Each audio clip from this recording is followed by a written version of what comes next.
අපිට හොඳ කාලයක් තිබෙනවා. සතියක් නෙමෙයි සති දෙකක් තියෙනවා. ඒ නිසා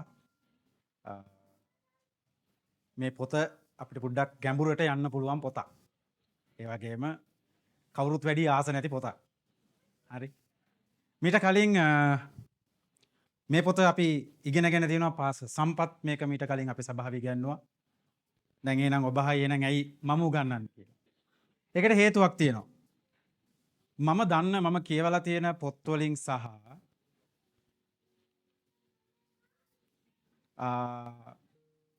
දැකලා තියෙන පොත් වලින් ඔබත් මේක දන්නව ඇති. සාමාන්‍යයෙන් නවකතා පොතක් මොනවා හරි පොතක් කියවුවොත් අපි හැමෝම කියවුවොත් අපි හැමෝටම හැදෙන්නේ එකම කතාව. පොඩ්ඩක් චරිත වෙනස්, ඇඳෙන රූපේ වෙනස්. හැබැයි ඔබ බයිබලයේ දැන් මෙතන ඉන්න මේ සෙනග හැමෝම අපි කියවුවොත් බයිබලයේ අපි මෙනෙහි කරොත් බයිබලයේම මෙනෙහි කරොත් අපි හැමෝටම එක කතාවක් කියවුවට ඒ කතාව තුළින් අපිට කතා කරන දේ මෙතන 100ක් හිටියොත් 100 ආකාරයි. පිළිගන්නවද? ඒක තමයි බයිබලයේ තියෙන අද්විතීය භාවය කියලා කියන්නේ. සිංහල භාෂාවෙන් එකට අපි කියන අද්විතීය භාවය. ඒක තමයි ඒකේ තියෙන උසස්ම දේ. ඒක වෙන පොතක නැත. වෙන ඕනම ශාස්ත්‍රවරයෙක් ලියපු වෙන අය ලියපු ඕන පොතක් අරන් බලන්න එකම දේ කතා කරන්නේ. එකම කෙනාට එකම දේ ලැබෙන්නේ. හැබැයි බයිබලයේ ඔබ කතා කරොත් හැමෝටම ලැබෙන්නේ එකම දේ නෙමෙයි. ඒ නිසා පාස්ටර් සම්පත් මේක කියන්නවා මම ඒකේ කන පිට පැත්තක් තමයි උගන්වන්නේ. ඒ හින්දා ඔබට ඩබල් කන්ෆර්මේෂන් විදියට හෙබ්‍රෝ පොත පා සම්පත් ගියක් බලන්න පුළුවන්, මගෙත් බලන්න පුළුවන් වෙනස් විදියකට. හැබැයි කතුවරයා කවුද? සුදාත්මයන් වහන්සේ, අපේ දෙවියන් වහන්සේ. එකම කතුවරයා තමයි ඉන්නට යන්නේ. රයිට්, අපි ආඥා කරමු. ස්වාමිනේ, අපි ඔබ වහන්සේට ස්තුතිවන්ත වෙනවා මේ සන්ධ්‍යාව ගැන. ඔබ වහන්සේගේ කරුණාව නිසාත්, ඔබ වහන්සේගේ සුද්ධ වූ දයාව නිසාත්. ස්වාමිනේ, අපිව කැඳවලා ඔබ වහන්සේ මේ පොත අපිට ඉගෙන ගන්න දුන්නා වූ කරුණාව නිසා අපි ඔබට ස්තුතිවන්ත වෙනවා. දෙවියන් වහන්සේ, අපි හැම කෙනෙක්ම ඔබගේ හස්තයට බාර වෙනවා, ඔබගේ ලේවලට බාර වෙනවා. ස්වාමිනේ, ඔබ අපිට කතා කළ මැනව. අද දවසේ අපි කතා කරන්න යන මේ වටපිටාව ගැන ඔබ වහන්සේ ඒ තුලින් අපිට බලවත් දෙයක්, සබාව වෙනස් වෙන දෙයක් කතා කළ මැනව. ස්වාමිනේ, ඒ තුලින් අපි නොදැක්ක දේවල්, අපි දැකපු නැති දේවල් ඉගෙන ගන්න පිණිස ස්වාමිනී ඔබ අපිට ඉගෙනුවා මැනව. අපි සියල්ල ඔබට බාර වෙනවා. මේ වගේ හොඳ කාලයක් දීපු නිසා ස්තුති කරනවා. ජේසුස් ක්‍රිස්තුස් වහන්සේගේම නාමයෙන්. රයිට්. මොකක්ද අරමුණ? අපි මේක ඉගෙන ගන්න තියෙන අරමුණ. අරමුණ තමයි බයිබලයේ තිබෙන පොතක් විදියට අපි මේක බලන්න යනවා. සම්පූර්ණ පොතක් විදියට. හරි. ඒ වගේම තමයි මේකේ අද දවසේ අපි මම ඔබත් එක්ක ගොඩාක් අද කරන්න යන කාලය. මොකද ඊළඟ සතියේ නෙමෙයි, ඊළඟ සතිය අපිට එක් සත්‍ය ආඥාව තිබෙනවා. ඊට පස්සේ සතියේ මම නැවත එනවා මේක කරන්න. නැවත ඒක ඉතුරු ටික. ඒ නිසා අද මගේ අරමුණ වෙලා තියෙන්නේ බයිබලයේ ඇතුළට කිඳා බහිනවා. එහෙම නැත්නම් හෙබ්‍රෝ පොතට ගිහිල්ලා එබෙනවට වඩා අද දවසේ මගේ එකම අරමුණ මේ පොතේට පිටින් ඔබට නොපෙනෙන, අපි කියන්නේ behind the screen කියලා. ඊට එහා පැත්තේ තිබෙන චිත්‍රය ඔබට පෙන්වන්න. ඒක ඉතා වැදගත්. විශේෂයෙන්ම මේ හෙබ්‍රෝ පොත ඉගෙන ගන්නකොට. ඒක ඉතාම වැදගත්. ඔබ කවදා හරි යාකෝබ පොත ඉගෙන ගන්නවා. මම ඉස්සරහට ඔබට බලන්න හම්බෙයි. ඇයි මම මෙච්චර වැදගත්කමින් මේක කතා කරන්නේ? ඒ නිසා අද අපි පැයක් පුරාවට ගමන් කරන්න යන්නේ මෙන්න මේ පිටිපස්සේ මොකක්ද මේකේ තියෙන කතන්දරය කියලා. ඊළඟ නිවැරදි විවරණයකට හුරු වෙන්න ඒක අපි ලබන සතියේ බලනවා කොහොමද ඇතුළට ගිහිල්ලා. ඒ වගේම තනියෙන් බයිබලයේ කියවලා තේරුම් ගන්න. මේ අන්තිම කොටස, අන්තිම මේ දේ වැදගත්. ඇයි? බයිබල් පන්තියේදී එහෙම නැත්නම් මම හැම වෙලේම ફોකස් කරන දෙයක් තමයි ගුරුවරයෙක් විදිහට. ඔබට මම කියා දෙන්නේ නැහැ. එහෙම නැත්නම් ඔබට ගෙඩි පිටින් දෙන්නේ නැහැ ගයක්. හරි. එහෙම නැත්නම් මේ වගේ පුටුවක් ඔබට මම ගෙඩි පිටින් දෙන්නේ නැහැ. මොකද දෙවියන් වහන්සේත් අපිට කවදාවත් පුටු දුන්නද? දෙවියන් වහන්සේ අපිට පුටුවක් කොහෙද දුන්නද බයිබලේ? කොහෙද දැකලා තියෙනවද? නැහැ. හැබැයි දෙවියන් වහන්සේ අපිට මොනවද දුන්නේ? ගස්, ලී දුන්නා. ලී දීලා අපිට ප්‍රඥාව දුන්නා. හැබැයි දෙවියන් වහන්සේ කවදාවත් අපිට පුටුවක් දුන්නේ නැහැ. බයිබලයත් දෙවියන් වහන්සේ අපිට එහෙම තමයි දීලා තියෙන්නේ. අපිට බයිබලයක් දීලා තියෙනවා. හරියට නෑ ගස් දුන්නා. දැන් මම පාස්ටර්ස්ලා අපි මෙතන උගන්වන ගුරුවරු අපේ අරමුණ තමයි ඔබට මේකෙන් පුටුවක් හදලා දෙන එක නෙමෙයි. බයිබලයෙන් ඔබට පුටුවක් හදලා දෙන එක නෙමෙයි අපේ අරමුණ. මොකද එහෙම දුන්නොත් හැමදාම ඔබට පුටුව ගැන අහලා අන්තිමට ගෙදර තියෙන පුටුවක් පොලේ ගහනවා මේ අක්කු මේකම නෙමෙයි පල්ලිය උගන්වන්නේ කියලා. ඔහොම තමයි ගෙදර කියන්නේ. ඒ නිසා අපි උගන්වන්නේ මොකක්ද දන්නවද? ફોકસ කරන්නේ ඔබට පුටුවක් නෙමෙයි. ඔය ගහ පෙරලලා, වැහැලා, සුද්ධ කරලා පුටුවක් වෙන්න පුළුවන්. ඇඳක් වෙන්න පුළුවන් ඕනම දෙයක් හදාගන්න ටූල්ස් ටික කියා දෙන එක. හෙබ්‍රෙව් පොත අධ්‍යයනයේ මේ තනියෙන් බයිබලයේ කියවලා තේරුම් ගන්න කියලා අපි උගන්වන්නේ මෙන්න මේ ක්‍රමය. මොකද්ද? අපි උගන්වන්නේ ඔබට හෙබ්‍රෙව් පොත කියන්නේ මේ වගේ. ඒකේ මේ වගේ හරි. ඒක මේ වගේ හැඩයක් ගන්නවා. මේ වගේ කොටස් වලට බෙදන්න පුළුවන්. මෙහෙම කියලා ඔබට ඉතිහාසයේ දේවල් උගන්වනවා. ඔබ ගෙදර ගිහිල්ලා ඒවා උපයෝගී කරගෙන මේ ආම්පන්න ටික උපයෝගී කරගෙන ඔබගේ කතාවක්, ඔබගේ දේශනාවක් හදන්න ඕනේ. ඒක තමයි අපේ අරමුණ. ඒක තමයි අපි බයිබල් පන්තියක කරන අරමුණ. පැහැදිලි? අපි යමු ඉස්සරහට. මේවා තමයි නවත කිවිසුම් පොතේ තියෙන අපේ පොත් ටික. හැම පොතක්ම මෙතන තියෙනවා. අද අපි කතා කරන්න යන්නේ හෙබ්‍රෙව් පොත. මේ කාලය අනුව තමයි මම මේ පොත් ලියලා මේ සටහන් කරලා තියෙන්නේ. හරි. ඉතින් හෙබ්‍රෙව් පොත අයිති වෙන්නේ ක්‍රිස්තු වර්ෂ 60ත් 70ත් අතර කියන කාලයකට. ඉස්සරහට පැහැදිලි කරමු කොහොමද මේ කාලය අපි ගණනය කරන්න කියලා. ඒවා ඔක්කොම තියෙනවා. හරි. දැනට සාරාංශය. බයිබලයේ ඉතිහාසයේ පොතක් වන බැවින් කාලය සමග එහි වෙනස් වූ දේ ගැන තියෙනවා. අවධානය යොමු කරන්න ඕනි ඒවා ගැන. සමහරලාට පටන් ගන්නමෙදී ක්‍රිස්තුස් වහන්සේ මිය ගියාට උන්වහන්සේ උත්ථානයෙන් පස්සේ වෙන දේ නෙමෙයි ක්‍රියාපොත පහු කරගෙන ටිකක් දුර යනකොට කතන්දරය වෙනස් වෙනවා. ඒ නිසා බයිබලය ඔබ කියවනකොට මේ දේවල් ඔළුවේ තියෙන්න ඕන. මේක මතෙව් මේ ක්‍රියාපොතේ පළවෙනි පරිච්ඡේදයේ තියෙන එක නෙමෙයි ක්‍රියාපොතේ 29 යනකොට සභාවේ තත්ත්වේ. දේවල් වල තත්ත්වේ. ඒ වගේ ඔබ ඔළුවේ තියාගෙන තමයි මේ ටූල් එක ඒ බවුන්ඩරි එක ඔබ ඔළුවේ තියාගෙන තමයි ඔබ බයිබලයක් කියවන්නේ. අද අපි එහෙම නෙමෙයිනේ. බයිබලය ගන්නවා. අරගෙන පාස්ටර් උදේපාන්දර නැගිට්ටෝලා වදක් දෙනවා. ඒක ක්‍රියා 3 අහුනේ. ඉතින් කියවුවා. එහෙම කියවුවට ඒකේ පළදාව කොච්චර තියෙනවද කියන්නේ මම දන්නේ නැහැ. බයිබලයක් ඔබ කියවන්න ඕනේ පිළිවෙල. හදිස්සියක් නැහැ නේද කොහෙන්ද? සෝගෙන යන්නනේ තියෙන්නේ. මොන පරිච්ඡේදයේ කියවන විදිහට උන්වහන්සේ සෝගෙන යනවා. කියවන්නේ නැති කම්මැලි උන්නම් තියලා යනවා. හරි? කියවන අයව අරගෙන යනවා. ඉතින් බයිබලයේ විවරණ නීති තා වැදගත්. රයිට්. අපි හෙබ්‍රෙව් පොතට එනවා. හෙබ්‍රෙව් පොතේ මම කිව්වා ඔබට මං ඉස්සෙල්ලාම ඉන්නේ ටිකක් පිටින් කියලා. පොත ඇතුළට එන්න කලින් පොඩි ප්‍රශ්නයක් වෙනවා මේ පොතට. සන්දර්භයේ පොඩි ගැටලුවක් තියෙනවා. සන්දර්භය කියන්නේ ළමයි behind the screen. ඒ මොහොතේ මීට ක්‍රිස්තු වර්ෂ 2000කට පෙර ක්‍රිස්තුස් වහන්සේගේ උත්ථානයෙන් පස්සේ ඒ තිබුණු පරිසරය, ඒ තිබුණු දේවල් වල ඒ මොහොතේ තිබ්බ කුණාටු, වැහි, ඒ දේවල් තමයි අපි බලන්න යන්නේ. මොනවද වෙලා තියෙන්නේ කියලා.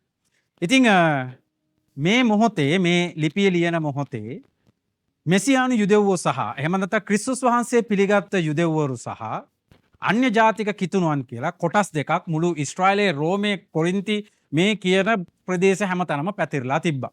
මේ වෙනකොට පාවුල්තුමා මේ ලිපිය ලියනකොට පාවුල්තුමා යන්න ඕනේ මිෂනාරි ගමන් 3ම ගිහිල්ලා ඉවරයි. එතුමා දැන් ඉන්නේ හිර අඩස්සිය වගේ. ඒ වගේ වෙලාවක තමයි දැන් මේ පොත ලියවෙන්න ගන්න. ඒ මොහොතේ වෙනකොට තමයි මේ කලබ ගැණිය වෙන්නේ. ඒ නිසා ක්‍රිස්තියානි ලෝකයේ වර්ග දෙකක් ඉන්නවා. කවුද ඒ දෙක? ක්‍රිස්තියානි ලෝකයේ අදටත් ඉන්නවා මේ වර්ග දෙක. මෙසියානි යුදෙව්වෝ, අන්‍ය ජාතික ක්‍රිස්තුන්. අපි කවුද? අපි අන්‍ය ජාතික කිතුණුවා. ඔබ දැන් බලයි ඇයි මම මෙහෙම කොටස් දෙකකට කඩන්නේ කියලා. එහෙම ඉන්නවා බයිබලේ. බයිබලේ එහෙම තමයි ලියලා තියෙන්නේ. මට කරන්න දෙයක් නැහැ. හරි. මම උපතින් දැන් ඔබ උපතින් ක්‍රිස්තියානි නම් ඔබගේ දරුවෝ උපතින් ක්‍රිස්තියානි නම් එයාලා අන්‍ය ජාතිකද? Oh yes of course. එයාලා අන්‍ය ජාතික තමයි. අන්‍ය ජාතිකයෙක්ගේ දරුවෙක් මිසක් ඔබ යුදෙව්වෙක්ගේ දරුවෙක්. අපිට කවදාවත් යුදෙව් වෙන්න පුළුවන්ද? බෑ. හරි. පුළුවන් ටිකක් ලොකු ක්‍රමයක් තියෙනවා. ඉතින් එච්චර ඊළඟ කන්න ඕනේ නැහැ මේ මිමු. කොහෙටත් ස්වර්ගයට යන්නේ නේ. රයිට්. ඉතින් මේ කොටස් දෙකට තමයි මේ කොටස් දෙක තිබෙන නිසා පොඩි සන්දර්භයේ ගැටලුවක් ඇති වෙනවා. හරි. දැන් අපි දන්නවා අපි අද දවසේ අපේ වර්තමාන සභාවේ ක්‍රිස්තු වර්ෂ 2025 සභාව මම කතා කරන්නේ හැම සභාවක් ගැනම ක්‍රිස්තියානි. හරිද? අපි බොහෝ දේවල් කරමින් තිබෙනවා.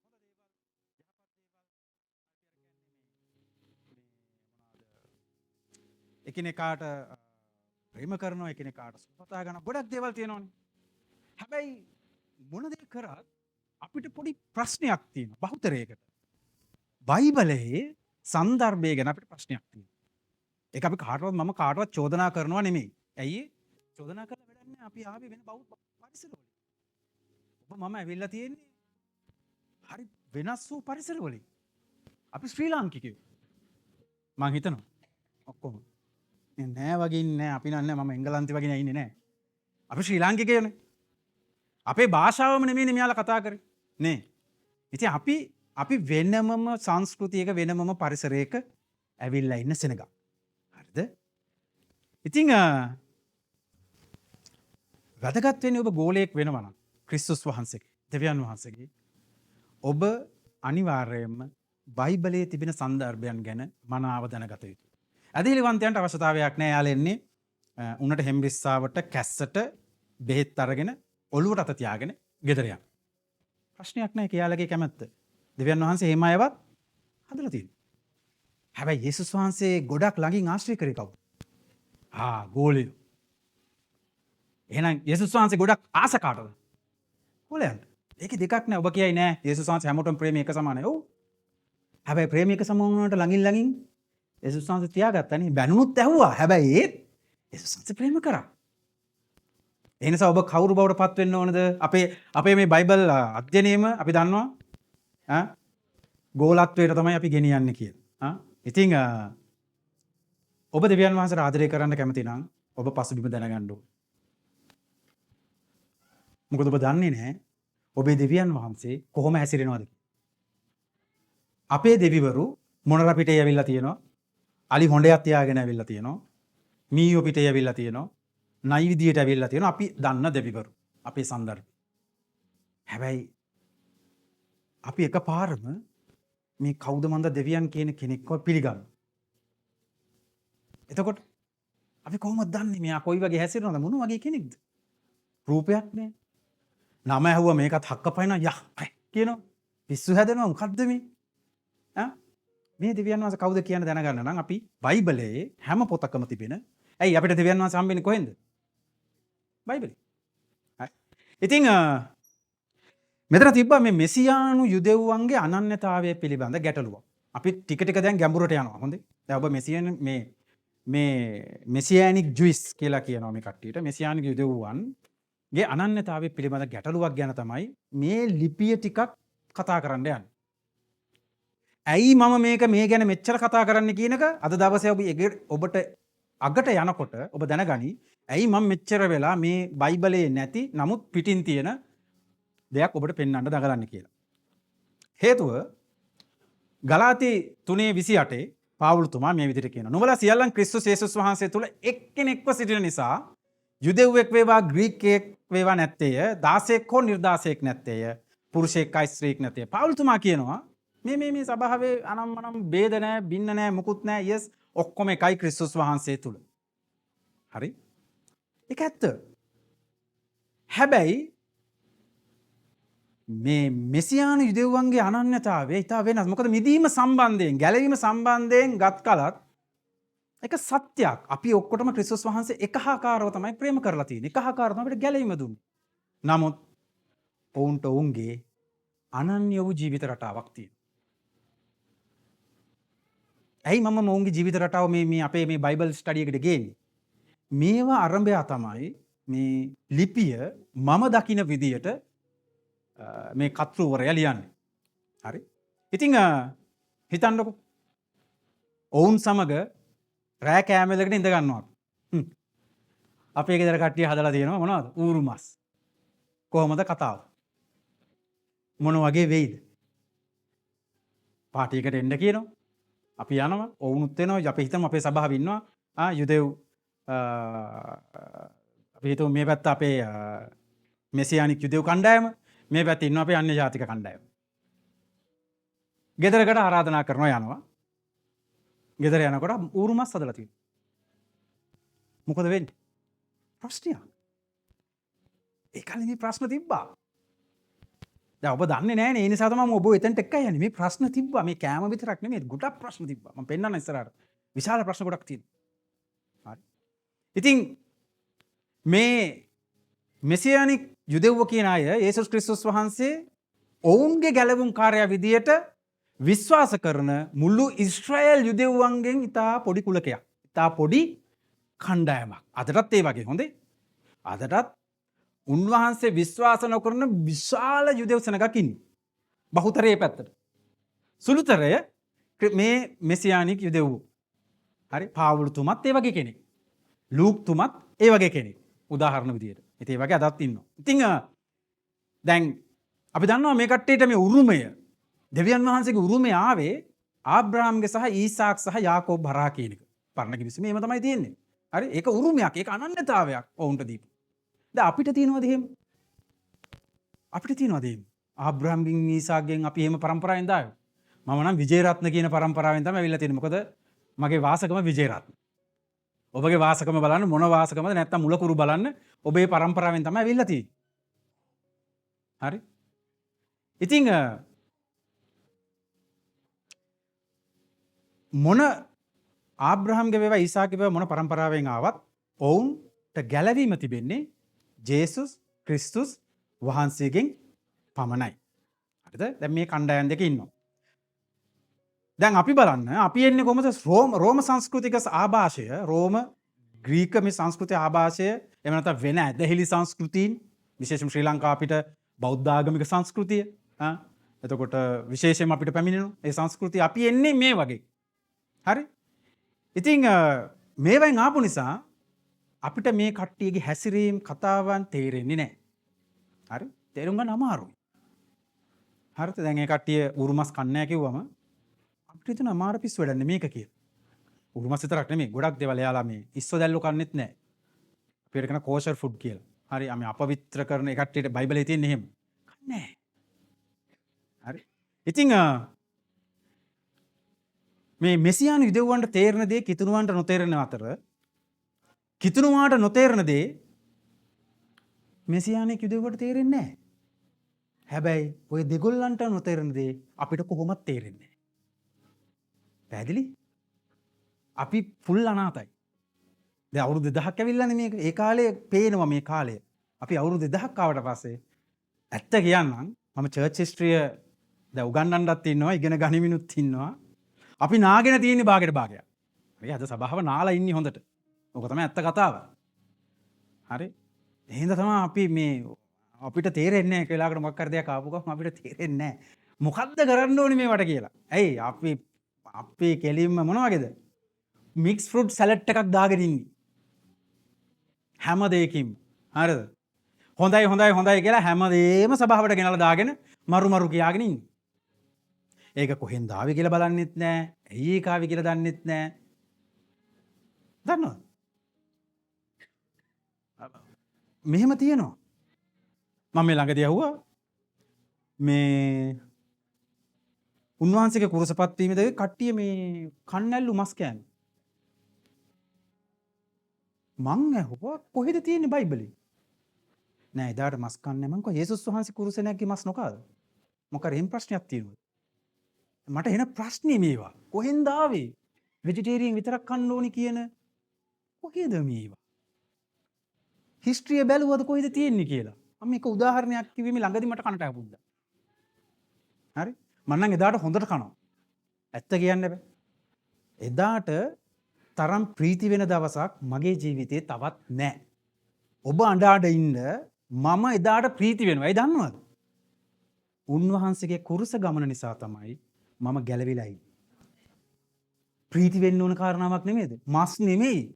අම්මපා මං කියන්නේ ගිහිල්ලා මේ කොහෙද බර්ජ් කලිෆා එකේ රූම් එකක් බුක් කරන්න ෆුල් සමරන්න ඕනේ වැඩක් මේක. ඇයි? උන්වහන්සේ අපිව ගලවලා තියෙන දා. දැන් මේක කොහෙන්ද ආවේ? දුකින් ඉන්න ඕනි කියලා ඒ කාලේ සිරාවට. මොකද දුකින් ඉන්නේ? මම නම් දවස ලඟ වෙන්න ප්‍රීතිය වෙනවා තව. ප්‍රීතිය වැඩි වෙන්න ඕන. මේ ආපු නිසා මම මේ ළඟදී කිව්වේ මේ වගේ දේවල් අපේ සභාවන් වලට මේව වැඩක් නැහැ. ඊට වඩා ගොඩාක් දේවල් තියෙනවා අපිට කරන්න. හරි? යාකෝබ් 1:1 දෙවියන් වහන්සේගේ ස්වාමී වූ යේසුස් ක්‍රිස්තුස් වහන්සේගේ දාසෙක් වූ විසින් විසිරී සිටිනා ගෝත්‍ර 12ට සුබ සිත. දැන් හෙබ්‍රෝ පොත වගේ තමයි යාකෝබ් පොතත් ඔබ මෙනෙහි කරන්න ගත්තොත් බලන්න ඒකත් ලියන්නේ විසිර සිටින කොහෙටද? ගෝත්‍ර 12ට. හෙබ්‍රෝ පොතත් අපි නමින්ම දන්නවා කාටද ලියලා තියෙන්නේ? හෙබ්‍රෝවරන්ට. යුදෙව්වන්ට. ඒකේ නමම හෙබ්‍රෙව්. ඒක ඇත්තටම නම හෙබ්‍රෙව් නෙමෙයි. ඕක මේ ක්‍රිස්තු වර්ෂ 200 300 කාලේ තමයි ඕකට ওই නම වැටෙන්නේ. හෙබ්‍රෙව් කියලා. ඕකට නමක් නැහැ. ඕකට යන්නේ මේ වැඩිමහල්ලන් විසින් දෙන ලද ලිපිය කියලා වගේ තමයි යන්නේ. හරි? නමුත් අපි තමයි දාගන්නේ 200 ගණන් වලදී මේකට හෙබ්‍රෙව් කියලා. මොකද මේක යුදෙව්වන්ට ලියලා තියෙන්නේ. හරි? ඔබ දන්නවද අලුත් ගිවිසුම මෙච්චර මේ නටන්න ඕන දෙයක් නෙමෙයි. අපි අලුත් ගිවිසුමේ පොත් 27ක් තිබෙනවා. ඇත්තටම ඕකට දෙවියන් වහන්සේට තිබ්බේ වචන කීපයකින් කියලා ඉවර කරන්න.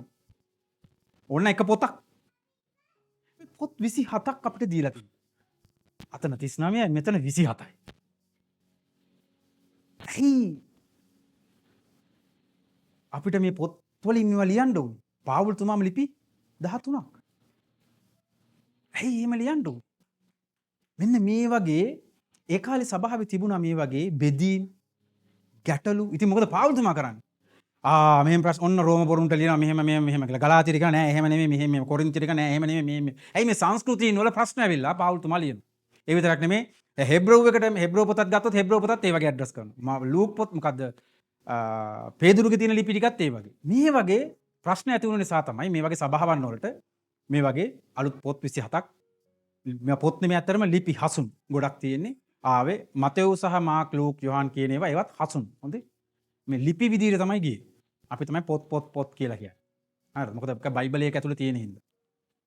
ඉතින් බලන්න මේකට පාවුල් තුමා හොඳ කතාවක් කියනවා. මොකද්ද කියන්නේ? නමුත් අනික් අතට පේත්‍රස් චර්මච්ඡේදයේ සුභාරංචිය දී තිබෙන්නක් මෙන් මට අචර්මච්ඡේදයේ සුභාරංචිය තිබෙන බව ඔහු දුටුවෝය. මක්නිසා චර්මච්ඡේදයේ ප්‍රේරිතකමට පේත්‍රස් තුලී ක්‍රියා කළව තනන වහන්සේ මාන්‍ය ජාතින් උදෙසා මා තුල ක්‍රියා කළසේ. මේ වෙනස පෙන්නනවා මේ පාවුල් තුමා වෙනස පෙන්නනවා. පේදුරුව ඒ පැත්තට මේ කරලා තියෙද්දි මාව අන්‍ය ජාතීන් විතර මේ කරලා දෙනවා. හැබැයි පේදුරු පළවෙනි පේදුරු ඔබ ඉගෙන ගන්නකොත් පළවෙනි පේදුරුව ලියලා තියෙන්නේ අන්‍ය ජාතිකින්. පේදුරු තුමා ලියන්නේ මේ අන්‍ය ජාතිකින්. හොඳේ. ඒක යුදෙව්වන්ට නෙමෙයි ලියන්නේ. ඒ වගේ තියෙන වෙනස්කම්. ඉතින් මේ නමුත් කොරින්ති 1 කොරින්ති 7:17 හොඳ ලස්සන දෙයක් පාවුල් තුමා කියනවා. එසේ කියන පාවුල් තුමාම නමුත් ස්වාමින් වහන්සේ එක එක්කිනාට බෙදා දුන් ප්‍රකාරයටද එක් එක්කිනාව දෙවියන් වහන්සේ කැඳවූ ප්‍රකාරයටද හැසිරේවා. සියලු සභාවලදී මෙසේ නියම කරමි. මොකද්ද? එක එක්කිනාට බෙදා දුන්න ආකාරයට. ඔබ දමිළ භාෂාව කතා කරන කෙනෙක් වෙන්න පුළුවන්. ඔබ සිංහල භාෂාව කතා කරනවා වෙන්න පුළුවන්. ඔබ දකුණෙන් වෙන්න පුළුවන්. වෙන කෙනෙක් බස්නාහිරෙන්, උතුරෙන්, නැගෙනහිරෙන් කොහෙන් හෝ වේවා. ඔබගේ පවුල් පසුබිම දුප්පත්ද, පොහොසත්ද, මිඩල් ක්ලාස්ද, හයි ක්ලාස්ද වැඩක් නැහැ. මොකක් හෝ වේවා. පාවුල් තුමා කියනවා එක එක්කෙනාට බෙදා දුන්න ආකාරයට හැසිරෙන්න කියලා. ඔබ ග්‍රීකයෙක් වේවා, ඔබ රෝමෙක් වේවා, ඔබ හෙබ්‍රෙව්වෙක් වේවා, ඔබ අන්‍ය ජාතිකයෙක් වේවා, පාවුල් තුමා කියනවා අපි එක එක්කෙනාට බෙදලා දිනවා දෙවි විදියක්. ඒ විදිහට හැසිරෙන්න. අද මට සභාවට කියන්න තියෙන්නේ දෙවියන් වහන්සේ අපිට බෙදලා දීලා තියෙනවා කොටසක්. පැහැදිලි?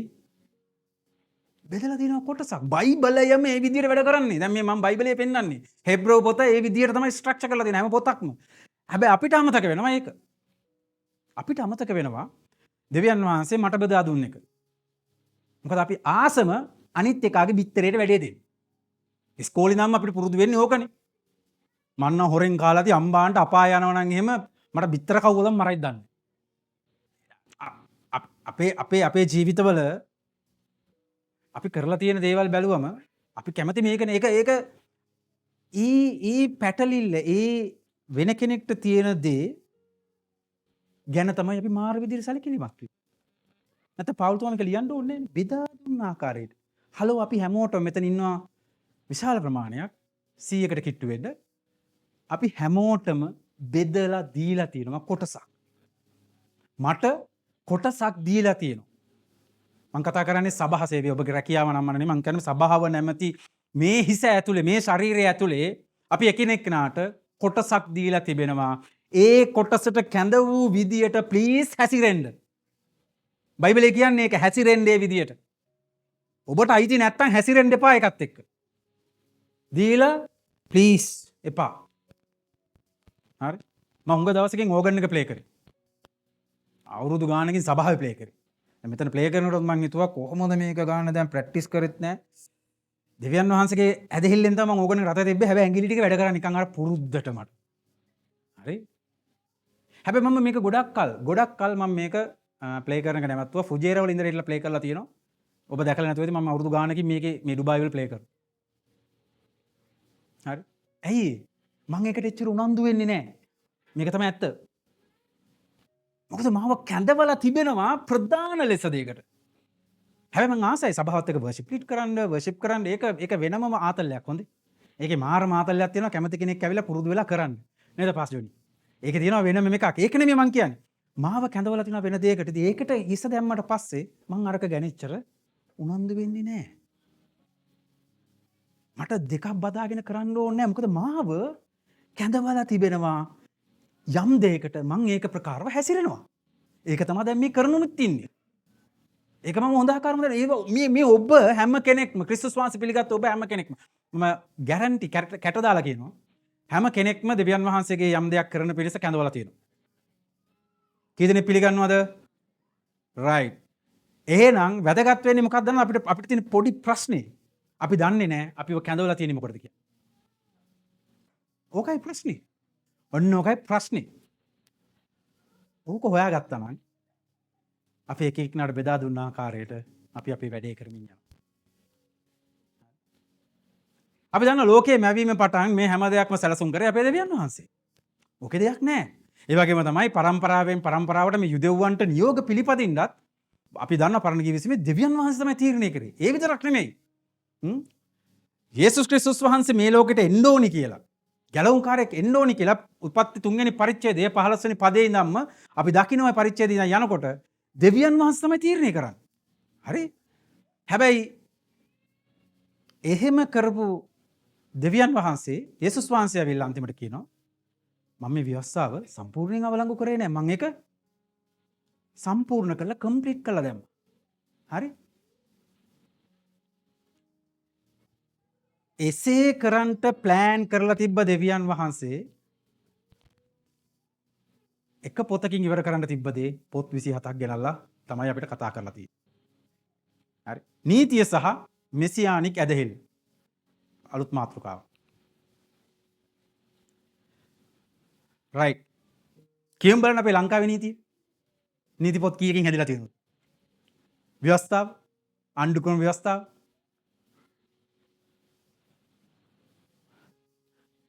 හරිනේ.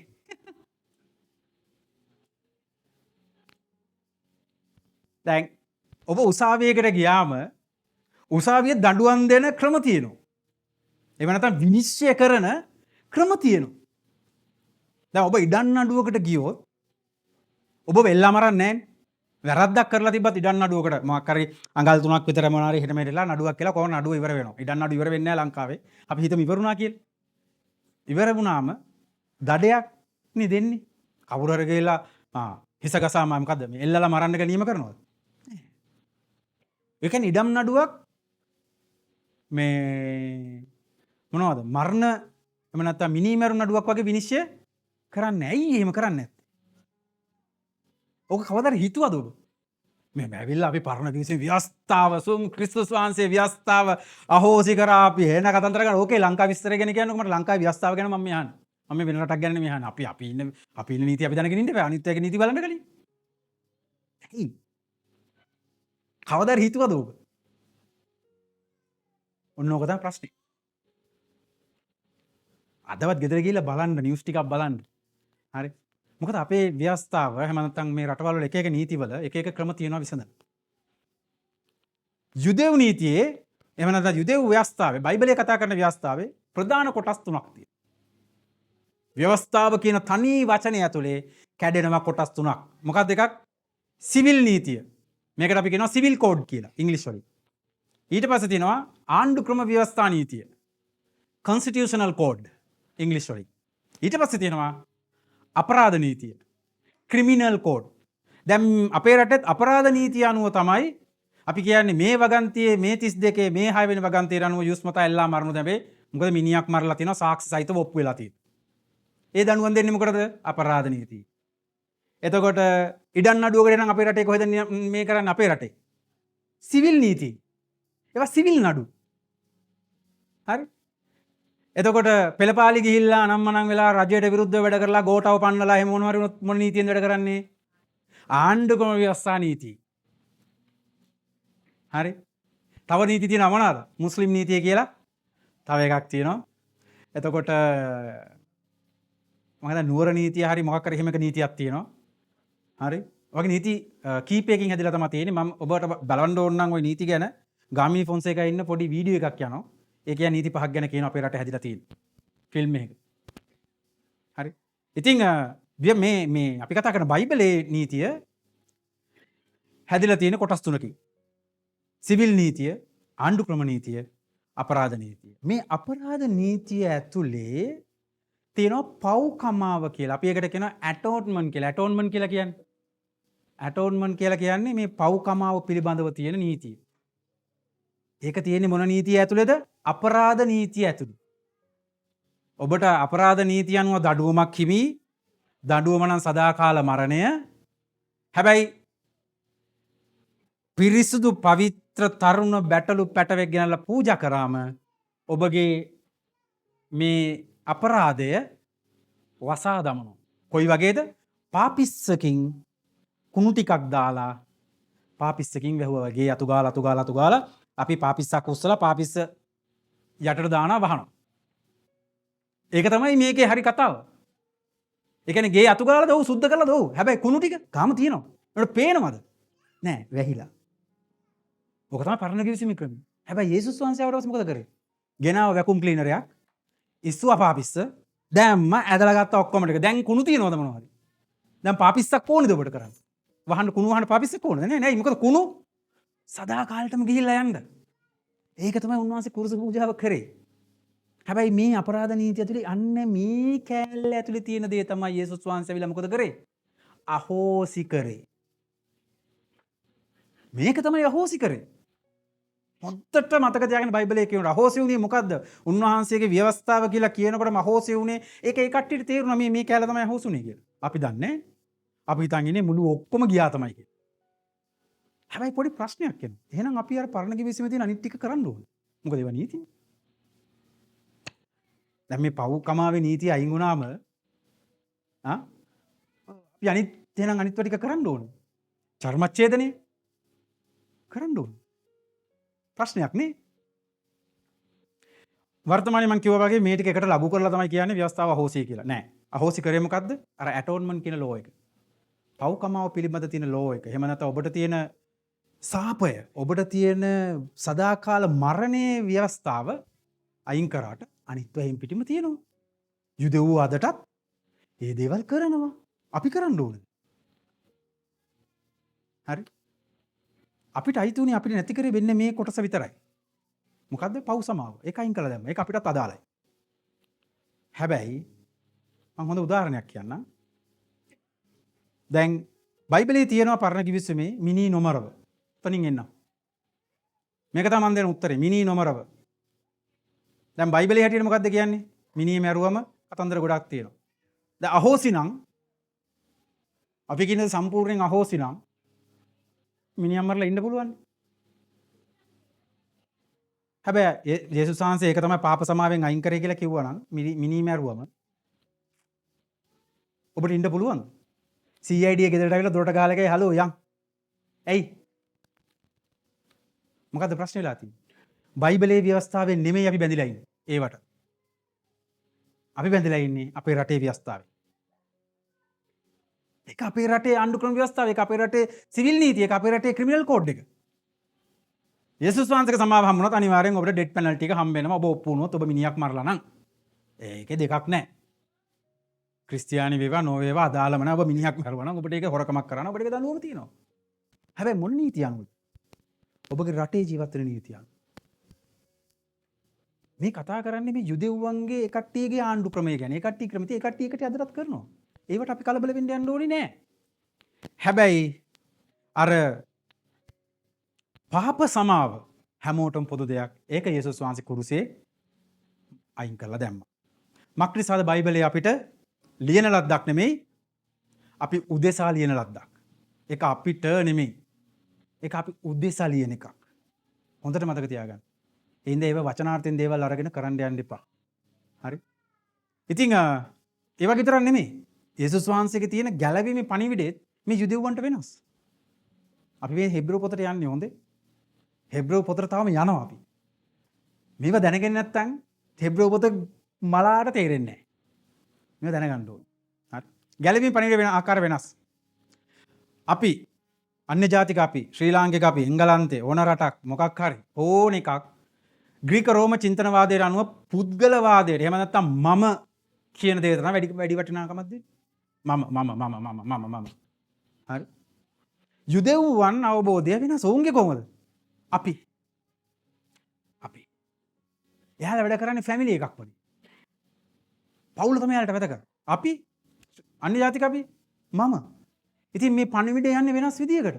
ඒ නිසා තමයි රෝම 10 වෙනි පරිච්ඡේදයේ 9 සහ 10 පදයේ කියන්නේ නුඹේ මුඛයෙන් ප්‍රකාශ කරොත් ක්‍රිස්තුස් යේසුස් වහන්සේ මෙහෙමයි කියලා අපි ගැලවීම දෙනවනේ. එතන කතා කරන්නේ නුඹලා කියලාද නුඹ කියලාද? නුඹ ඇයි ෆෝකස් කරනවා එක්කෙනෙක්. හැබැයි ඔබ ක්‍රියා දෙවෙනි පරිච්ඡේදයේ ඔබ කියවලා බැලුවොත් අන්තිම ටික අර අනින සිත් ඇතු ආවට පස්සේ පේදුරුගෙන් අහනවනේ අපි මොකද කරන්න ඕනේ කියලා මේ පණිවිඩයෙන් පස්සේ. පේදුරු කියනවා නුඹලා ගිහලා මේ විදිහට කරන්න. එතකොට නුඹලාට ගැලවීම හම්බ වෙනවා කියලා. හැබැයි අපේ ගැලවීම පණිවිඩේ ඒක නෙමෙයි. අපේ ගැලවීම පණිවිඩේ තියෙන්නේ කොහෙද තියෙන්නේ? මොන පොතේ තියෙන්නේ? අපේ ගැලවීම පණිවිඩේ. ඈ? ඒ රෝම තියෙන කරන විදිය ගැලවීම ගැන කොහෙද තියෙන්නේ? 1 කොරින්ති 15. බලන්න කියවලා ගිහිල්ලා අපේ පණිවිඩ වෙනස්. වෙනස් ආකාරයක කියන්නේ. හරි? සංකල්ප දෙකක් හෙබ්‍රෝ අධ්‍යයනයේට හෙබ්‍රෝ පොත අධ්‍යයනයේට මේ දෙකම වැදගත්. කට්ටිය නිදිමත වගේ තේරෙයි යමු. හරි? මොකද ඉස්සරහින් මට ඔක්කොම පේනවා. හරි? දෙන්න තියෙන අවවාදය තමයි ඔබ ගුරුවරයෙක් හෝ සභාපාලකයෙක් හෝ දේශකයෙක් හෝ නම් මෙම සන්දර්භය දැනගෙන සිටීම ඉතාම වැදගත්. ඉතාම වැදගත්. ඔබ ප්‍රයාසලයක් කරනවා නම් ඒක ඉතා වැදගත්. හරි? රයිට්. ක්‍රියා 10 13 14 මරු සිද්ධියක් වෙනවා. පේත්‍රස් නැගිට මරා කන්නේයි හඬක් ඔහු වෙතට පැමිණුණේ. නමුත් පේත්‍රස් ස්වාමීන් එසේ නොවේවා. මක්නිසාද අකප වූ අපිත්‍ර දෙයක් කිසි කලකට නොකෑමේ කීසෙක්. මතකද මේ කතාව? ක්‍රියාපොතේ තියෙන පේත්‍රස් නිදිය ගන්නවා හීනියක් වෙනවා. අපවිත්‍ර කෑම කන්න කියලා. පේත්‍රස් තුන් පාරක් කියනවා ස්වාමීනි කන්න බෑ කියලා. හැබැයි ඊට පස්සේ දැන් මේ පේතුරුගේ සිහිනය මත අපේ පිළිතුර මොන වගේ වෙන්න ඕනද? පේතුරුට මොකද්ද මේ වුනේ? අපි කවදාද බැලුවද හොයලා? ඇයි පේතුරු මෙහෙම කරන්නේ? අද ගොඩක් කට්ටිය කියන්නේ මෙන්න බලන්න. අපවිත්‍ර කෑම දෙවියන් වහන්සේ කන්න පුළුවන් කිව්ව නිසා අපවිත්‍ර කෑම හැමෝටම පොදුයි. නෑ ඒක නෙමෙයි කිව්වේ. ඊළඟ පරිච්ඡේදය අපි දකිනවා යනවා කොර්නෙලියස්ගේ ගෙදරට. දෙවියන් වහන්සේ මෙතන අපවිත්‍රයි කියලා තියෙන කෑම නෙමෙයි. මොකක් ගැනද මේ කියලා තියෙන්නේ? අන්‍ය ජාතික මිනිස්සු ගැන. එයාලගේ ගැන අපවිත්‍රකමක් හිතන්න එපා කියන එක ඊළඟ පරිච්ඡේදයෙන් කියනවා. හැබැයි අපි ටක් ගාලා ගත්ත ගමන් අර පණිවිඩය යනවා. මොකද්ද? දැන් පේදුරුස් අපවිත්‍ර කෑම කන්න පුළුවන් එහෙම. එහෙම එකක් නෑ මේක කිව්වේ බයිබලෙ. පටල ගන්න එපා. ඒ කට්ටිය අදටත් කන්නේ නෑ. හරි? යුදෙව්ව අදටත් කන්නේ නෑ. ක්‍රියා 15 මේ වගේම ප්‍රශ්නයක් වෙනවා. යුදෙව්ව කරගෙන ආපු සියල්ලම කරගෙන මොකද ක්‍රියා 15 වෙන්නේ? අපි දන්නවා කෑම ගැන ප්‍රශ්නයක් එනවා.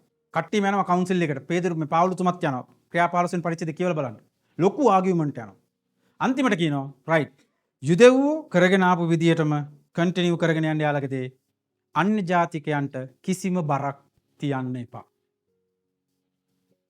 හරි? දෙවිදියක් දෙකක්. දෙවියන් වහන්සේගේ ප්‍රේමය හැමෝටම එක හා සමාන ලෙස දෙනවා. හැබැයි දෙවියන් වහන්සේ කිසිවෙක් සමාන කොටම අවල නැහැ. අපි එකිනෙකාට වෙනස්. තේරුම් ගන්න විදි වෙනස්. හැසිරෙන විදි වෙනස්. හැම දෙයක්ම වෙනස්. හැබැයි උන්වහන්සේගේ ප්‍රේමය එක හා සමානයි. හරි? දැන් හෙබ්‍රෝ 4:10 මක්ෂසා දෙවියන් තමන්ගේ වැඩවලින් නිමාඩු ගත්තාක් මෙන් උන්වහන්සේගේ විශ්‍රාම ස්ථානයට ඇතුළු තැනත්තාත් වැඩවලින් නිමාඩු ගත්තේ. හරි? ඇයි මේක කියන්නේ? දැන් හෙබ්‍රෝ 4 පරිච්ඡේදය ඔබ කියවලා බැලුවොත් ඒකේ කියන්නේ යුදෙව්වරුන්ට සබත් දවස කියලා දවසක් බයිබලයේ තිබෙනවා සමරන්න ඕනි. පරණ කිවිසුමේ ඒ දවස සමරන්න කියලා අදටත් හෙබ්‍රෝ පොතෙන් ලියනවා.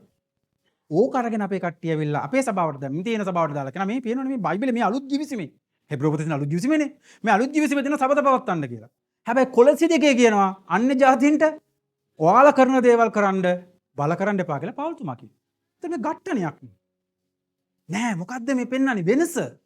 යුදෙව්වරුන්ගේ ක්‍රියාව වෙනස්, සභාවක හැසිරෙන විදිය අන්‍ය ජාතීන් හැසිරෙන විදිය වෙනස්. මේක හැම බයිබල් පොතකටම බයිබලයේ තියෙන හැම අලුත් කිවිසුම් පොතකටම අදාළයි. හොඳේ? රයිට්.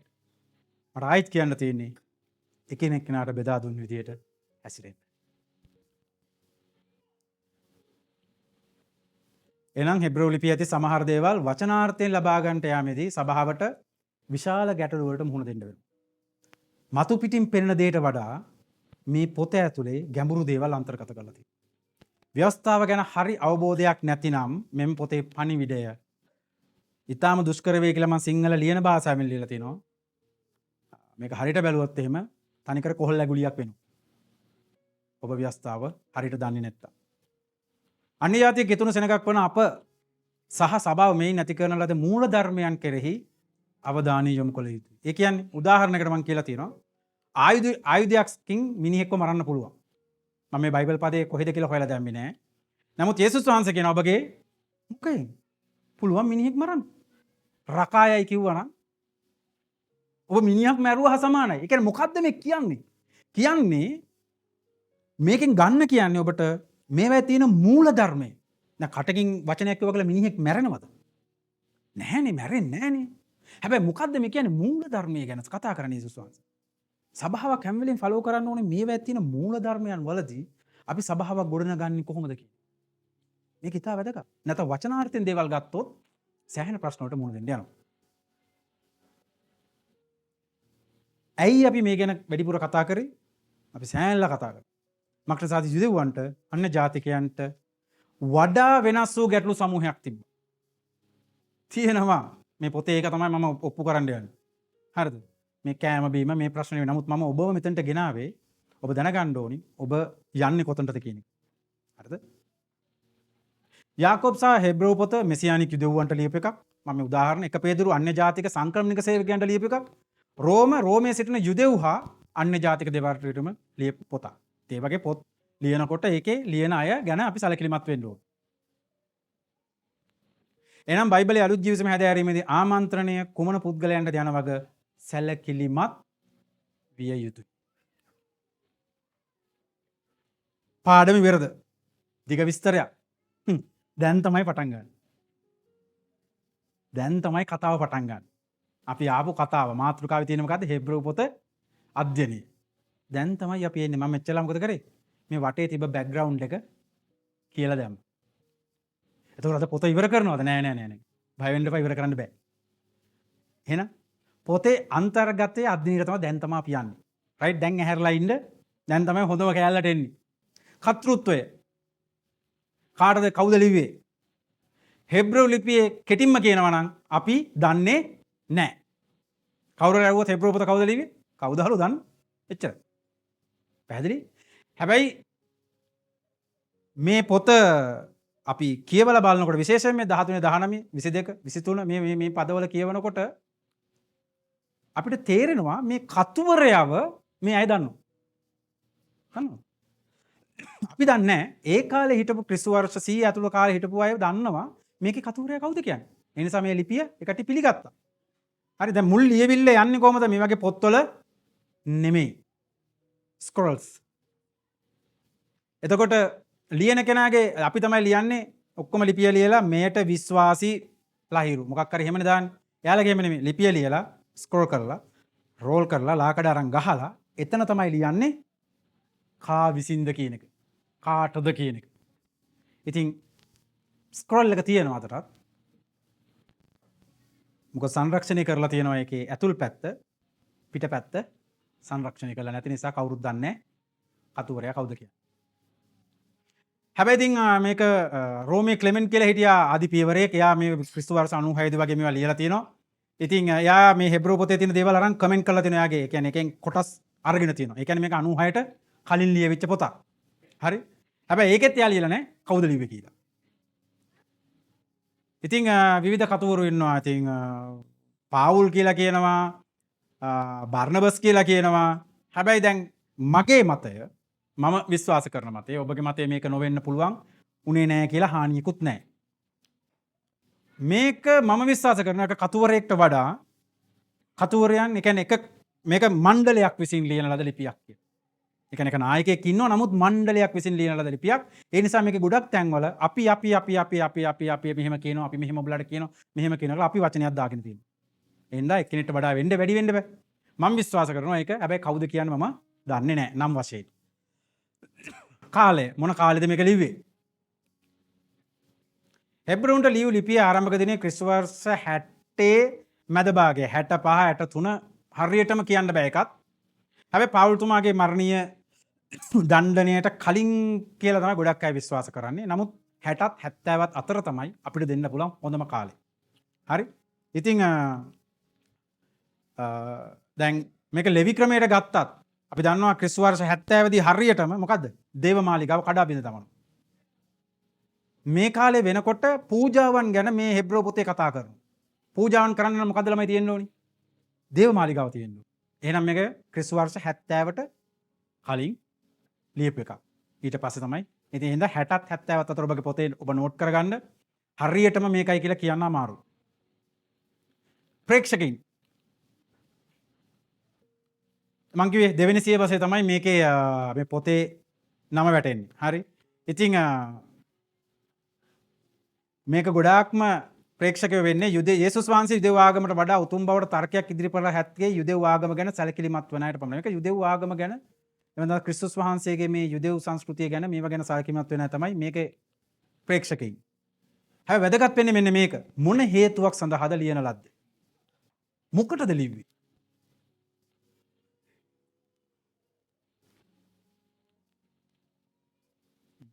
එක කණ්ඩායමක් තමයි ඇදහිල්ල අතාරින ප්‍රජාවකට පිළිතුරු. මේ කට්ටිය ඉන්නවා මම කතා කරනකොට මම පොත දිගාරනකොට මම කියන්නම් මේ කොටස ගැන ආමන්ත්‍රණය කරනවා. හරි? ඒ කියන්නේ හොඳින් ආරම්භ කරනවා මගට යද්දි හැලෙනවා. හරි? ඒ කියන්නේ යේසුස් වහන්සේ මෙසියස් වහන්සේ බවට ඔවුන් තුල තිබු උද්‍යෝගය පහව යනවා. හරි? සිනගෝග වලට පෙමෙන්න සෙනග අඩු වෙනවා. හරි?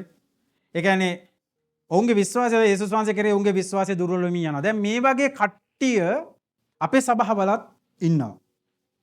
මොන වගේද දන්නවද? ඔබ රෝමානු කතෝලික සභාවෙන් ක්‍රිස්තුස් වහන්සේ පිළි අරගෙන ගැලවීමට ආපු කෙනෙක් නම්. මොකද මේ දෙකම එක වගේනේ ටිකක්. ගැලවීම ලබලා සමහර අය මම දැකලා තියෙනවා. ඒකේ මේකේ දෙකම එකයි ඒකේ නහස්කම් නෑ ඊට වඩා අර හොඳයි කියලා උන් ආයෙ අර සුරුවම් මේ අර පරණ ක්‍රමයටම යනවා. දැකලා නැද්ද එහෙම කට්ටියව? මම දැකලා තියෙනවා. මගේ ලංකාවේ සභාවේ පවුල් කීපයක් ඉන්නවා. මම මේ පාර නිමාඩු ගියාට පස්සේ ඔළුව අත ගහගත්තා. මොකද්ද මේ කරගෙන තියෙන්නේ කියලා. ගැලවීමේ මම ගැලවීමට එන සති දෙකකට ගැලවීමට ආව මිනිස්සු දැන් පරණ තැනටම ගිහිල්ලා. මේ වගේ හැලෙනවා. හරි? ඇදහිල්ල අතහැරලා දානවා. මෙසියානික් නොවන යුදෙව්වන්ගේ ප්‍රතික්ෂේප වෙන්න. ඕකත් අර කට්ටියට වෙනවා. මේක මේ බෞද්ධ පරිසරයෙන් එන කෙනෙක්ට නෑ. මොකද එයා යන්නේ වෙනම එකකට. නමුත් අරක එක හා සමාන ළඟින් යන නිසා වෙනවා. මෙසියානික් නොවන යුදෙව්වන්ගේ ප්‍රතික්ෂේප. මේ කට්ටිය ආවට පස්සේ මෙසියානික් නොවන මං කියවනේ බෞද්ධරයක් ඉන්නේ යාලා කියලා. එයාලා නෝන්ඩි දානවා. මේකයි වැඩන්නේ අපි පොඩි කාලේ ඉඳන්ම මේක තමයි අදහැව්වේ අම්මා අප්පා මේකයි වලත් නැති වෙනවා ඔයාට මේකයි ඔක්කොම හෙන ගහනවා මේකයි ඉඳ වරෙන් මේකට. මොකද කරන්නේ හිමීම් යනවා. හිමීම් යනවා. හරි. මෙහා වෙලා තියෙන ඔබ බලන්නකො ඔබට හම් වෙනකොට මතක් වෙයි මේ පාඩම. මෙයාලත් අර මෙසියානික් නොවන යුදෙව්වන්ගෙන් ප්‍රතික්ෂේප වුණා වගේ තමයි. හෙබ්‍රෝ වල මේ කට්ටිය ඉන්නවා. එහෙනම් හෙබ්‍රෝ පොත ඒකට හොඳ පිළිතුරක් හොඳේ. රයිට්. යේසුස් වහන්සේ රබ්බිවරුන් විසින් ඉදිරිපත් කරන ප්‍රශ්න වලට සාර්ථකව මුහුණ ඒ කියන්නේ යේසුස් වහන්සේ දැන් ක්‍රමහරලා රබ්බිවරුන් අහන ප්‍රශ්න වලට එන විකාර උත්තර දෙන්න එක වෙලාවක. අහන්න එකක් වෙන මොකද්ද කියන්නේ? උපමා කියනවා පිස්සු කියනවා. සමහර අයට මේ තර්ක මේවා ඒ කාලේ තිබ්බ තර්ක. මොකද මේ හෙබ්‍රෝ පොත මම කියනකොට මේ කණ්ඩායම පෙන්වන්න හොඳේ. හෙබ්‍රෝ පොතේ කතුවරයා මේ කණ්ඩායම ඇඩ්‍රස් කරලා තියෙනවා. හෙබ්‍රෝ පොතේ මෙයාලා ඉන්නවා ඇතුලේ. මේ කට්ටිය ඉන්නවා. යේසුස් වහන්සේගේ මේ අර ප්‍රශ්න වලට මග ඇරලා ගියා මේ උත්තර දුන්න ඒ නිසා හැලිලා යනවා. එහෙම කට්ටියකුත් ඉන්නේ. තව ඉන්නවා නායකයෝ කියලා ඉන්නවා. අවිලා ෆුල් ගැලවීම ගැන කතා කරලා ඔක්කොම කියලා ටික දවසක් නායකයා නැහැ. මුහා ගන්න උගිලා පරණ තැනට. එතකොට ඒක දැක්කම ඉන්න අය මොකද හිතන්නේ? එයාලටත් යන්න හිතෙනවා. හරි? ඔය මේ දැන් ඔළුවට ආවේ. හොඳට මතක තියාගන්න ඔබ නායකයෙක් නම් ඔබ සභාවේ නායකයෙක් නම් ඔබට මොන දේ වුණත් හොඳට මතක තියාගන්න ඔබ හැම වෙලේම ඔබට ඉහළින් පත් කරලා තිබෙන නායකයා යටතේ ඉන්නේ. හරි ලේසි එයා මට කපනවා කැපිල්ල දානවා අරක කරනවා මේක කරනවා කියලා තොලංචි වෙලා යන්නේ. පුතෝ ගියොත් ගියාම තමයි. ඔබ හිතනවා නම් ගිහිල්ලා මා ලොකු ලෝකේ පෙරලන අපි පෙරලයි. පෙරලන්නේ නැහැ ඔබ. මං එහෙම එකෙක් දැකලා නැහැ පෙරලන. මුළු ක්‍රිස්තියානි ඉතිහාසෙම. හැබැයි ඔබට කැඳවීමක් තිබෙනවා නම් ඔබට සභාවේ මෙහෙම දෙයක් කරන්න ඕන අලුත් දෙයක් මෙහෙම පිටවන්න ඕන කියලා ඒක සභාපාලකයාත් එක්ක කතා කරලා ඒ ආශිර්වාදය සහ ආලේපය ඇතුව ගියොත් ඔබ යනවා යෑමක් උඩ කොහොමද දන්නවද දෙවියන් වහන්සේ ඔබව ගෙනියන්නේ හිතා ගන්න බැරි විදියට.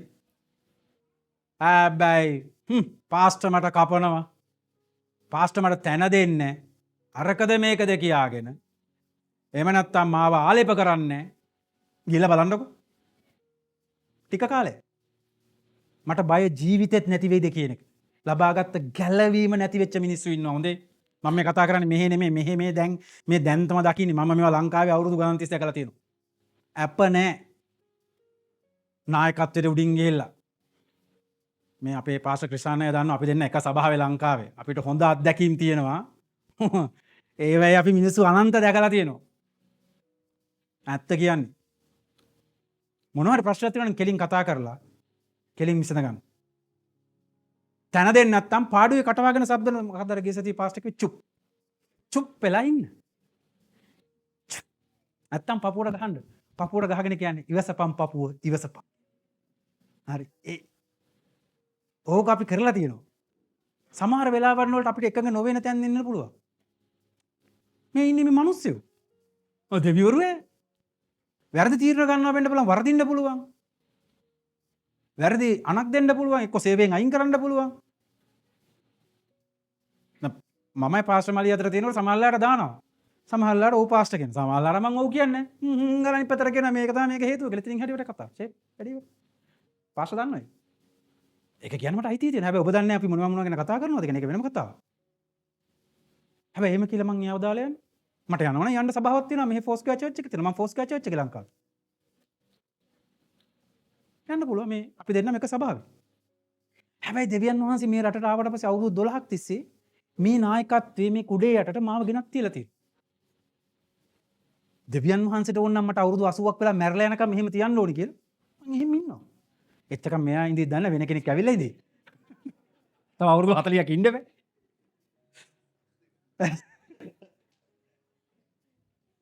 හැබැයි මම කියන කතාව තේරෙනවද? මේවා පාස්ටර්ට කියන්න බෑ. මම දන්නවා. මේවා කිව්වොත් සභාවයට රිදෙනවා. තාත්තලා කිව්වම දරුවන්ට රිදෙනවනේ. තාත්තලා ගැහුවම අපිට ගොඩක් රිදෙනවනේ. ඉස්කෝලේ ටීචර්ස්ලා ගැහුවා කියලා රිදෙනවද? පොඩි තරහක් යන ඊට පස්සේ ආයෙ ෂේප්නේ. පස්සේ ඉස්කෝලේ යරලා යනකොට වැඳලා තමයි යන්නේ. ඒ වගේ තමයි. එයාට කියන්න බැරිව මං කියලා දානවා. ඕන එකක් හිතාගන්න මට ප්‍රශ්නයක් නැහැ. මම මේ ළඟදිත් කිව්වා ඔයාට කරන්න බැරි නම් මාව දාගන්න මම ඒක කරලා දෙන්නම් කියලා. නෑ මේක තමයි ඇත්ත කතාව. තමයි මෙයාන්ද. මේ සභා ජීවිතේ පිස්සු කෙලෙන තනක් නෙමෙයි මේක. හරිද? මේක මේ අම්බලමක් නෙමෙයි ඇත්තටම කියනවා. සභාව කියන්නේ දෙවියන් වහන්සේගේ සුද්ධ වූ එක් රැස්වීම. තේරුණාද? මේක ඇවිල්ලා අපිට ඕන විදිහට බෝල ගහන්න බෑ. මතයක් තියෙන්න පුළුවන් එක කියන්නේ ඒක කතා කරන්න. ඒකට තමයි බයිබලයේ ලියලා තියෙන දේවල් ප්‍රකාශ කරන්න ඕන විදිහ. හැබැයි එහෙමයි කියලා මාව ආලේප කරේ නැහැ, මාව අරක කරේ නැහැ, මේක කරේ නැහැ කියලා මම දාලා යනවා. මං කියන්නේ ඔබ විනාශයට මුලක් හදාගන්න. යනවනම් මටත් යන්න පුළුවන්. අපිටත් යන්න හැමෝටම යන්න පුළුවන් මෙතනින්. ඒක නෙමෙයි වැඩි. එකංගව වාසය කරන්න ආවනම් අපි එකංගව වාසය කරමු. ප්‍රශ්නේ තියෙන්නේ අපි එකට වාසය කරන්න යනවා. එකට වාසය කරන. එකට නෙමෙයි කිව්වේ බයිබලේ එකඟව වචන දෙකක් තේරුම් දෙකක්. එකට වාසය කරාම තමයි හැපි ගාගෙන ඉන්නේ. එකඟ වාසය කරනවා කියන්නේ මම කැමති නෑ. හැබැයි මෙතන ඉන්න මේ හතර දෙනාම කැමති. මං එයාලට එකඟ වෙනවා. ඕකේ. රයිට් මම එකඟ වෙන්නේ. ඒකට තමයි එක්සිට්කම කියලා කියන්නේ. සභාවකට ඇවිල්ලා අපි එක වෙන්නේ නෑ. අපි සිතින් එකඟ වෙලා සිතින් එක්සිට්ව ඉන්නවා. මට මේ දැන් මේවා ලෑස්ති වුන්නේ නෑ මේ පාඩමේ හොඳේ. මොනවදෝ කියනවා දෙවියන් වහන්සේ කියලා දානවා මම. ඇයි දන්නවද මම මේ කියන්නේ? මම මේ නොකිය අනතුරු අඟවන්නේ සභාවට. හරි? ඔබ හිතන් ඉන්නවා නම් දේවල් ඔබට ඕන විදිහට කරන්න සභාවේ එහෙම වෙන්නේ නැහැ. ඔබ හිතන් ඉන්නවා නම් මේක මෙයාලට ඕන විදිහට තමයි කරන්න කියලා එහෙම වෙන්නෙත් නැහැ. එහෙම බයිබලයේ වෙලත් නැහැ. වෙන්නේ කාට ඕන විදිහට? දෙවියන් වහන්සේට ඕන විදිහට. මේක දෙවියන් වහන්සේගේ සභාව හොඳේ. මේක කිංග්ස් රිවයිවල් අර මේවා වැඩ නැහැ. මේක ජේසුස් ක්‍රිස්තුස් වහන්සේගේ ශරීරය නැමැති සභාව මනාලිය. හොඳට අහගන්න මේ පැත්තට හොඳට අවධානය දෙන්න. මේ කියන එක මිස් කරගන්න එපා. දැන් මං අර ආත්මේ ප්‍රාණයේ ශරීරය පොඩ්ඩක් මාරු කරන් කියන්නේ. හොඳින් අහගන්න ළමයිනේ අනතුරු අඟවන්නේ. ඔබ යනම නම් යන්න. සභාව ඔබ නායකත්වයට කීකරු වෙන්නේ නැත්නම් කීකරු නොවී ඉන්න. ඒකේ සාපය ඔබගේ ජීවිතේ පස්සෙන් පන්නනවා. හැබැයි නායකයාගේ අවසරයක් ඇතුව දෙයක් කරන්න ඔබ දෙවියන් වහන්සේ පාවිච්චි කරන්න යන ඔබ හිතා ගන්න බැරි තැනකට. නායකත්වයේ හැලිලා යනවා නම් ප්‍රශ්නයක්. අපි කොච්චර නායකයෝද මේ සභාවේ? පැහැදිලි? ඒ වගේම තමයි අධෛර්යයටපත් වූ සහ නිවැරදි මඟ පෙන්වීමක් නැමැති සෙනගකුත් යතර හිටියා. රයිට්. ලිපියක් කියන්නේ මෙතනින් මම ඉවර කරනවා. ලිපියක් කියන්නේ රෝග ලක්ෂණ මත පදනම්ව ලියන ලද බෙහෙත් වට්ටෝරුව. බයිබලයේ තියෙන ලිපියක් කියන්නේ. එලෙසම මෙම ලිපියේ ලියවී ඇත්තේ යම් ගැටලුවකට පිළිතුරක් විදියට. ගැටලුව කුමක්දයි ඔබ නොදන්නේ නම් පිළිතුර ඔබට ප්‍රයෝජනවත් නොවනු ඇත. ඔබ ඔබගේ රෝගය දන්නේ නැත්නම් ඔබගේ අතරේ ප්‍රිස්ක්‍රිප්ෂන් එකක් තිබ්බට වැඩක් නැහැ. ඔබගේ රෝගය ඔබ අඳුරගෙන නැත්නම් ලිපියක තියෙන හැම වෙලේම උත්තර මේ අහන්න ප්‍රශ්නවලට උත්තර හොයනක හරි ලේසි. උත්තරවලට ප්‍රශ්න හොයනවට වඩා. ඒක මාර අමාරුයි. ඒක නිසා තමයි අද මේ ඔක්කොම අවුල් ජාලයක් කරගෙන බයිබලයේ පිස්සු නටන්නේ. ඇයි? ඔක්කොම පෞල්තුමා ලියන පිළිතුරු. කො ප්‍රශ්නේ? ප්‍රශ්නේ කියලා නෑ. ඒ කාලේ කට්ටිය ප්‍රශ්නේ දන්නවා. අපි අවුරුදු 10කට අපි දන්නේ නෑ. අපි ඉතින් එහෙන්ගයි මෙහෙන්ගයි අරහෙන්ගයි මෙහෙන් අරගෙන දමලා ගහනවා. බඩේ අමාරුවට පිස්සු බලු රෝගෙත් දීලා බෙහෙතුත් දීලා ඒඩ්ස් වලට ඒවත් දීලා අරකට තියෙන ඒවත් දීලා බඩේ මොකද හැම එකටම දීලා මේ පොඩි බඩේ අමාරුව පණු බෙහෙත් දෙන්න ඕන නේ.